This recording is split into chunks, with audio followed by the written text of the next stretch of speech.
आप सभी साथियों का स्वागत है। आज हम लोग बात करने वाले हैं बिहार एसएससी की जो इंटर लेवल की जो वैकेंसीज आई हैं उनके बारे में बात करने वाली है। उसकी नोटिफिकेशन आउट हो गई, 23,175 पद हैं और उसका क्या है सिलेबस, क्या है एज और क्या है आपकी जो है योग्यता और कौन कौन से लगेंगे डॉक्यूमेंट, इन सब चीज़ों के बारे में बात करने वाले हैं। तो ये वैकेंसी कह सकते हैं बिहार ही नहीं, ऑल इंडिया में किसी भी स्टेट में आप अगर रह रहे हैं तो ये वैकेंसी आप सबके लिए जो है ओपन है और यहाँ पर आप फॉर्म क्या कर सकते हैं, फिलअप कर सकते हैं। तो उन सब के बारे में बात करेंगे। जो अदर स्टेट के हैं उनके लिए क्या क्या डॉक्यूमेंट है और क्या वरीयता रहेगी और किस प्रकार से वो फॉर्म फिल कर सकते हैं, और जो बिहार के हैं उनके लिए भी बात करेंगे सारी। ठीक है, तो स्टार्ट करते हैं। तो दे रखा है हमें कि बीएसएससी इंटर लेवल वैकेंसी 2025 जो आई हुई हैं, जो बिहार के इंटर लेवल वैकेंसी हैं, जो इंटर पास हैं वो सारे उन सभी अभ्यर्थियों को मौका मिलेगा। आवेदन 15 तारीख से ऑनलाइन हो जाएंगे, मतलब 15 अक्टूबर 2025 से आवेदन ऑनलाइन हो जाएंगे और इसकी अंतिम तिथि जो है 27 नवंबर तक रहेगी। 27 नवंबर तक रहेगी, क्योंकि यहाँ पर जो है ये जो डेट दे रखी है ये हमारी जो है फीस जमा करने की डेट है। तो 27 नवंबर तक लास्ट सबमिट कर सकते हैं हम लोग, और शुल्क जमा करने की डेट है हमारी 25 नवंबर 2025 तक रहेगी। साथ ही साथ किन लोगों को जो है छूट मिलने वाली, यहाँ पर आरक्षण किन लोगों को मिलने वाला है, तो जो राज्य के मूल निवासी हैं वो व्यक्ति, जो वे अभ्यर्थी जो कह सकते हैं दूसरे स्टेट से डालने वाले हैं फॉर्म, उनको किसी भी प्रकार की क्या है आरक्षण की किसी भी प्रकार की सुविधा नहीं मिलेगी। चाहे दिवंगत हो या किसी भी कैटेगरी से क्या करते हो, बिलोंग करते हो, वो सारे लोग जनरल में ही फॉर्म भरेंगे, वो सारे लोग जनरल में ही इंगित किए जाएंगे, ये बात ध्यान रखिएगा। अच्छा भैया, अगर जो है मूल निवासी बिहार की कोई महिला है तो उसको 35% की जो है छूट मिलेगी, आरक्षण मिलेगा, और उन्हीं पर ये आरक्षण लागू होगा जो व्यक्ति बिहार से है। ये दोबारा हम रिपीट कर रहे हैं आपके लिए। ठीक है, आगे चलते हैं भैया। आगे देखते हैं भैया कौन सी कितनी वैकेंसी है किसमें। तो लोअर डिवीजन में सबसे ज़्यादा एलडीसी की वैकेंसी है, 22,072 पद हैं, ये ध्यान रखिएगा। आरक्षित वर्ग में 7,124 पद हैं, उसमें ध्यान रखिएगा।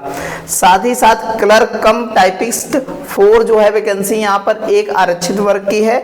जूनियर रीजनल जो है में 534 वैकेंसी है, एक किसकी है, किसकी 81 वैकेंसी आरक्षित वर्ग की हैं। एनेमियल्स जो है हस्बेंड्री हेल्पर की है 549 वैकेंसी, 184 उसमें से जो है किसकी हैं, ये आरक्षित वर्ग की हैं। और बैच क्लर्क की 16 वैकेंसी, उसमें 4 आरक्षित वर्ग की वैकेंसी है आपकी। कुल वैकेंसी 23,175 वैकेंसी, जिसमें से जो है कह सकते 7,394 वैकेंसी आरक्षित वर्ग की हैं। ठीक है, आगे देखते हैं भैया, आगे बात करते हैं। तो आरक्षण की हमने बात की थी अभी। तो आरक्षण सिर्फ और सिर्फ उन्हीं वही दावा कर सकते हैं जो बिहार के मूल निवासी हैं, वही आरक्षण का दावा कर सकते हैं। और योग्यता की बात करें तो योग्यता आप सिर्फ और सिर्फ अगर 12वीं पास हैं भारत सरकार के किसी भी मान्यता प्राप्त बोर्ड से, तब आप इसमें क्या कर सकते हैं, फॉर्म फिलअप कर सकते हैं। ठीक है, और ये आरक्षण का दावा करने वाले व्यक्ति अगर ऑनलाइन करते हैं तो सभी प्रकार के अपने डॉक्यूमेंट लगाने पड़ेंगे जो आरक्षण के लिए यूज होते हैं, जैसे आपका जो है जाति प्रमाण पत्र और जो है स्थायी मूल निवास प्रमाण पत्र लगाना होगा। और मूल निवास प्रमाण पत्र उनको भी लगाना होगा जो व्यक्ति बाहरी दूसरी डिस्ट्रिक्ट से जो है क्या है दूसरे स्टेट से फॉर्म भर रहा है, उसको भी लगाना होगा। ठीक है, चलते हैं आगे। आगे देखते हैं भैया आयु सीमा क्या रहेगी। मिनिमम आयु, जब सबसे न्यूनतम आयु कितनी है, 18 वर्ष आप अगर आयु पूरी कर चुके हैं तो इसमें क्या है फॉर्म आप फिलअप कर सकते हैं। लेकिन अलग अलग कैटेगरी के लिए मैक्सिमम आयु है। अगर आप जनरल कैटेगरी में अगर 37 साल आप पूरी कर चुके हैं तो ये फॉर्म नहीं फिल कर पाएंगे, या 37 साल तक ये फॉर्म फिल कर सकते हैं लोग। ओबीसी कह सकते हैं कितनी, ओबीसी और महिला सामान्य वर्ग की जो महिला हैं वो 40 वर्ष तक, और जो है एससी एसटी की वर्ग की जो महिला जो लोग हैं वो 42 वर्ष तक फॉर्म भर सकते हैं। साथ ही साथ जो दिव्यांग हैं, मतलब कह सकते हैं जो विकलांग है, उनको 10 वर्ष की आयु सीमा में क्या है पूर्णतः छूट मिलेगी, इसके ऊपर लगने वाली है जो आपके सामान्य जनरल ओबीसी कैटेगरी में है। साथ ही साथ आपको अदर स्टेट के लिए बता दें तो अदर स्टेट में बता दें क्या हो जाएगा, तो अदर स्टेट में आपकी जो वैकेंसी है, जो भी लोग हैं सब जनरल कैटेगरी में, तो 37 साल से अगर आपकी आयु अधिक है तो आप नहीं यहाँ पर फॉर्म भर सकते हैं। अगर सामान्य वर्ग में है, ओबीसी में है, तो आप तब भी जो है 37 साल से अधिक है तब भी नहीं भर सकते, क्योंकि वहाँ पर आपकी कोई कैटेगरी किसी प्रकार का आरक्षण जोड़ा नहीं जाएगा। ठीक है, चलिएगा आगे चलते हैं। आगे देखते हैं भैया, आयु सीमा में जो है हमने देखा ये नोटिफिकेशन में दे रखा था, जो आपको पीछे बात बताई वही सारी बातें यहाँ पर निकल करके आई हमारी नोटिफिकेशन की। ठीक है, चलते हैं आगे। आगे देखते हैं भैया, शुल्क कितना जमा होगा। परीक्षा शुल्क 100 रुपया जमा होगा। 100 रुपया आपको एग्जामिनेशन शुल्क प्री का देना पड़ेगा। उसके बाद मेंस एग्जाम में जब प्री में क्वालिफाई करेंगे तो मेंस एग्जाम के लिए दोबारा शुल्क आपको लिया जाएगा। यहाँ पर जब ऑनलाइन करेंगे तो क्रेडिट, डेबिट या यूपीआई किसी माध्यम से आप या नेट बैंकिंग से अपने जो है शुल्क क्या कर सकते हैं, जमा कर सकते हैं। आगे चलते हैं, आगे देखते हैं भैया, अब एग्जाम पैटर्न क्या होने वाला है तो बताएंगे। एग्जाम जो परीक्षा है वो ऑनलाइन मोड पर होने वाली है। आपको कह सकते हैं सीबीटी होने वाला है, कंप्यूटर बेस्ड एग्जाम होने वाला है। ये बात हमको ध्यान में रखनी है। बिल्कुल आप प्रिपेयर हो जाइए इसके लिए। आप बिल्कुल ये बात ध्यान रखें कि दिमाग से निकाल दें कि आपका पेपर और कलम वाला होगा। यहाँ पर सीबीटी एग्जाम होने वाला है, ऑनलाइन मोड पर एग्जाम होगा। तो इसमें क्या रहेगा एग्जाम पैटर्न, तो सबसे पहले आपको प्रारंभिक परीक्षा होगी, उसके बाद मुख्य परीक्षा होगी, उसके बाद आपका डॉक्यूमेंट वेरिफिकेशन मतलब दस्तावेज सत्यापन होगा, और उसके बाद आपकी ज्वाइनिंग हो जाएगी इसमें। ठीक है, तो साथ ही साथ हम प्रारंभिक परीक्षा के सिलेबस के बारे में बात करेंगे। तो सिलेबस अगर बात करें प्रारंभिक परीक्षा के बारे में, तो आपका सामान्य अध्ययन है, यहाँ पर सामान्य विज्ञान और गणित है, मानसिक जो है क्षमता मतलब रीजनिंग की बात करेंगे, यहाँ पर रीजनिंग मेंटल एबिलिटी है, यहाँ पर रीजनिंग की बात करेंगे, और रीजनिंग आएगा थर्ड हमारा जो आपका ग्रुप है। साथ ही साथ बात करते हैं कि यहाँ पर सही उत्तर के लिए आपको 4 अंक मिलने वाले हैं। सही उत्तर के लिए कितने मिलने वाले हैं, 4 अंक मिलने वाले हैं, और सारे के सारे क्वेश्चन होंगे बहुविकल्पी, और टोटल क्वेश्चन संख्या कितनी होगी, 150 होने वाली है। अगर आप उत्तर गलत करते हैं तो एक गलत उत्तर के लिए जो है 1 अंक काट लिया जाएगा। कह सकते हैं माइनस जो नेगेटिव मार्किंग है 1/4 की है। मतलब कह सकते हैं कि 150 नंबर का जो है पेपर आएगा, 4 से गुणा कर दें तो कह सकते हैं 15 चक्कू 60, 600 नंबर का पेपर होगा। और 600 नंबर के पेपर में आपको जो है कितने लाने होंगे मिनिमम मार्क प्री में, उसकी भी बात करने वाले हैं आगे। ठीक है, देखिएगा भैया, तो यहाँ पर नेगेटिव मार्किंग है। अगर आप एक उत्तर गलत करते हैं तो उसका जो है क्या है, 1 नंबर का खामियाजा आपको भुगतना पड़ेगा। ठीक है, आगे चलते हैं भैया।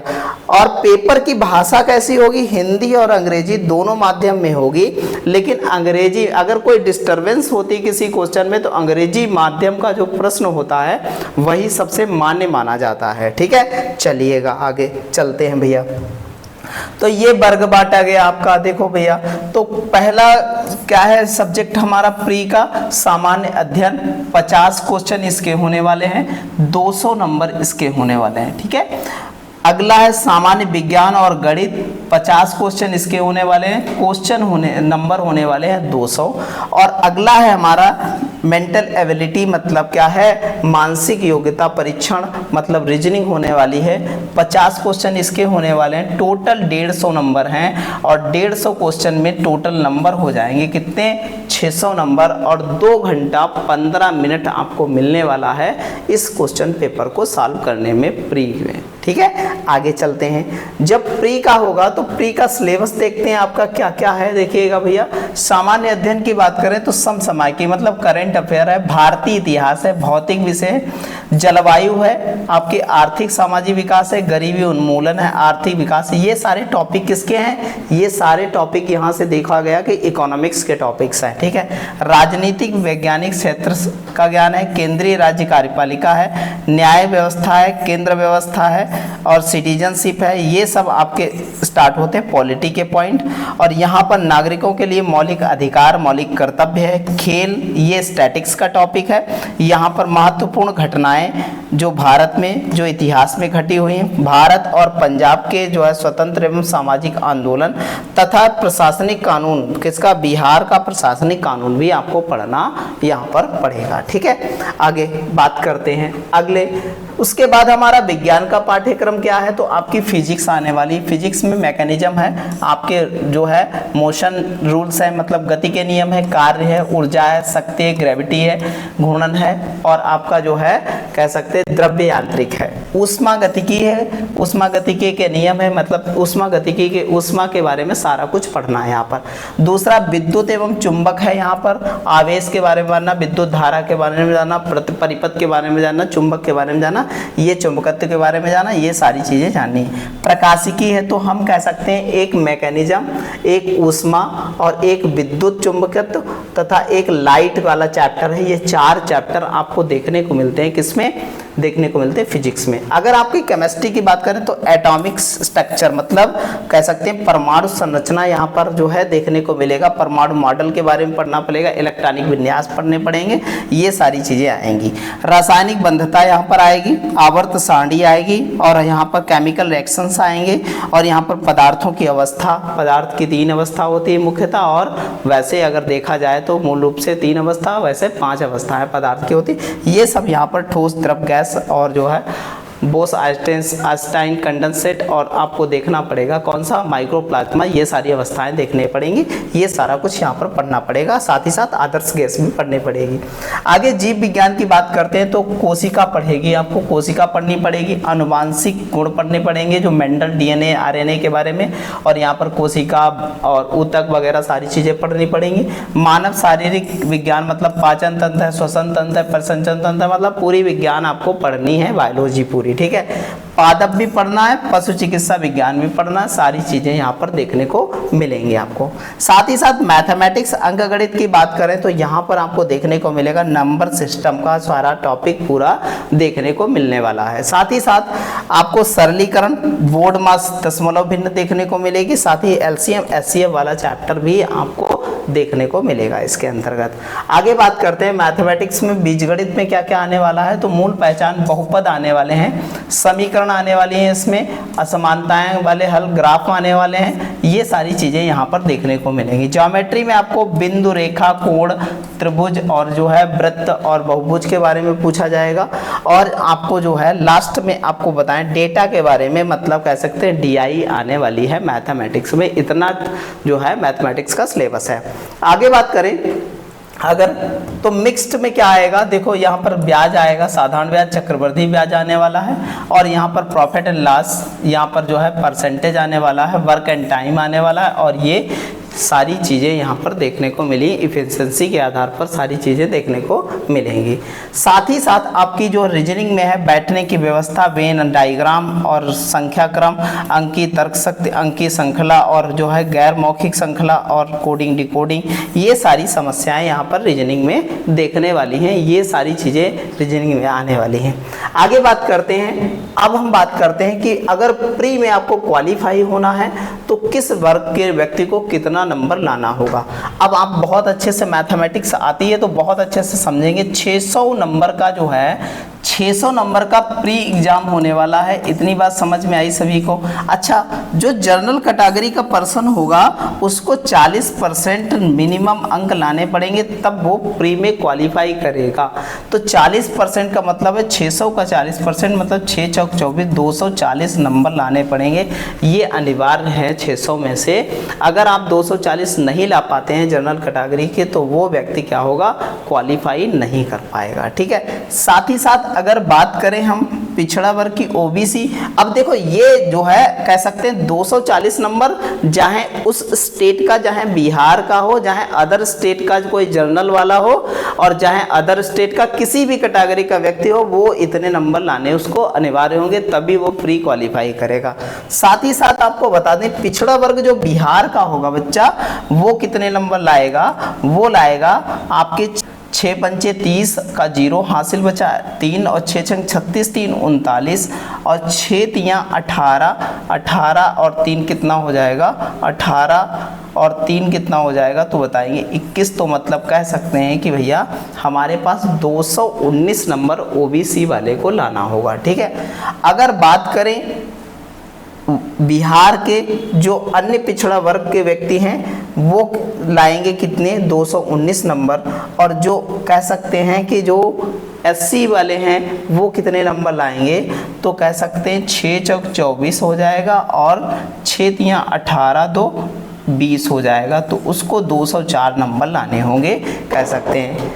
तो एससी वाले को कितने नंबर लाने होंगे, तो एससी वाले को नंबर लाने होंगे कितने, तो यहाँ पर हो जाएगा 6 दूनी 12 और 6 तियाँ 18, 1 19, 192 नंबर इनको, 192 नंबर इनको, 192 नंबर इनको लाने होंगे। मतलब दिवंगत हो चाहे महिला हो, चाहे आपका कौन सी कैटेगरी एसटी कैटेगरी से बिलोंग करते हैं, इन सबको 192 नंबर लाने पर क्वालिफाई कर जाएंगे प्री में। जबकि जो है आपका जो है एससी होगा वो 204 नंबर लाना होगा, जबकि पिछड़ा वर्ग होगा वो 219 नंबर लाना होगा, और जो सामान्य वर्ग का होगा तो उसे 240 नंबर लाने होंगे। लेकिन कह सकते हैं अदर स्टेट के लिए भैया, अदर स्टेट का कोई कैंडिडेट है उसको भूल जाए कि वो किस कैटेगरी में है, वो बस ध्यान रखे कि उसको 240 नंबर लाने हैं, उसके बाद उस पर मेरिट बनने वाली है। ठीक है, ये बात ध्यान रखिएगा। आगे चलते हैं, तो आगे भैया मेंस एग्जाम होगा। उसके बाद मेंस एग्जाम मुख्य परीक्षा की बात करें तो 2 पेपर होने वाले हैं, पेपर 1 पेपर 2। पेपर 1 में हमारी सामान्य ज्ञान और हिंदी भाषा शामिल हो जाएगी, 100 क्वेश्चन आने वाले हैं और यहाँ पर जो है 400 नंबर का होगा पेपर यहाँ पर, तो 2 घंटे 15 मिनट टाइम मिलेगा। दूसरा पेपर होगा जिसमें से आपको जो है मानसिक क्षमता और तर्क कह सकते हैं, और यहाँ पर जो है गणित कह सकते हैं, रीजनिंग कह सकते हैं, विज्ञान कह सकते हैं, ये सारे सब्जेक्ट 150 क्वेश्चन आएंगे, 600 नंबर के होंगे और यहाँ पर 2 घंटा 15 मिनट मिलने वाला है। तो ये 2 पेपर होंगे। इसके बाद इस पर फाइनल क्या बनेगी, मेरिट बनेगी। उसके बाद आपको क्या होगा, सिलेक्शन हो जाएगा और आप फिर उसके बाद आएंगे डॉक्यूमेंट वेरिफिकेशन कराने। ठीक है, डॉक्यूमेंट वेरिफिकेशन होगा आपका, और हिंदी का जो सिलेबस शामिल होगा उसमें क्या क्या है, वाक्य है, उपवाक्य, उपबंध है, शब्द है, अक्षर विसर्ग है, संज्ञा है, वचन है, सर्वनाम है, विशेषण है, क्रिया विशेषण है, और आपका समानार्थी विपरार्थी शब्द है, मतलब विलोम शब्द, और क्या कह सकते हैं पर्यायवाची है, और मुहावरे व कथन है। ये सारी चीजें आपको मेंस में शामिल हो जाएगा हिंदी का सिलेबस। इसके बाद अगर डॉक्यूमेंट वेरिफिकेशन या वर्तमान में डॉक्यूमेंट क्या क्या उपस्थित होने चाहिए, कौन कौन से डॉक्यूमेंट आपको होने चाहिए, तो मैट्रिक का जो है क्या होना चाहिए, प्रमाण पत्र और मार्कशीट होनी चाहिए, मतलब कक्षा 10 की जो है। ठीक है, साथ ही साथ इंटर की भी अगर है आपके पास तो मूल अंक पत्र होना चाहिए, और साथ ही साथ उसका प्रमाण पत्र भी होना चाहिए। कंप्यूटर का अगर सर्टिफिकेट लगाते हैं तो कंप्यूटर का कोई सर्टिफिकेट होना चाहिए। साथ ही साथ निवास प्रमाण पत्र, स्थायी निवास प्रमाण पत्र, अगर जाति प्रमाण पत्र आप बिहार के हैं तो जाति प्रमाण पत्र लगाना पड़ेगा, तो यहाँ पर जो है उपस्थित होना चाहिए। अगर आप स्वतंत्रता सेनानी हैं तो यहाँ पर जो है आपके घर के कोई व्यक्ति स्वतंत्रता सेनानी रहा है तो उसका भी सर्टिफिकेट लगाना पड़ेगा। अगर आप विकलांग हैं तो उसका भी सर्टिफिकेट लगाना पड़ेगा, और अदरवाइज जो है अधिक आयु सीमा छूट चाहते तो सर्टिफिकेट वहाँ पर लगाना पड़ेगा। ये सारी चीज़ें आपके जो है इतने सर्टिफिकेट आवश्यक हैं, और आप इतने जो है डॉक्यूमेंट वेरिफिकेशन में भी ज़रूरत पड़ेगी। ठीक है, तो ये थी सारी जानकारी, सारा सिलेबस आपने देखा, और बहुत अच्छे से इसको वीडियो को देखिएगा और अपनी प्रिपरेशन को बेहतर बनाने के लिए इसको सिलेबस को एक एक पॉइंट हम लोग बहुत बेहतर तरीके से स्टडी करेंगे। और अगर आप जो है इसके मैथ का सिलेबस पढ़ना चाहते हैं तो जुड़िए मैथ्स बाय सूरज सर के यूट्यूब चैनल से। सभी लोग ऐसे ही जुड़े रहिए, चैनल को लाइक कीजिए, शेयर कीजिए, सब्सक्राइब कीजिए। धन्यवाद।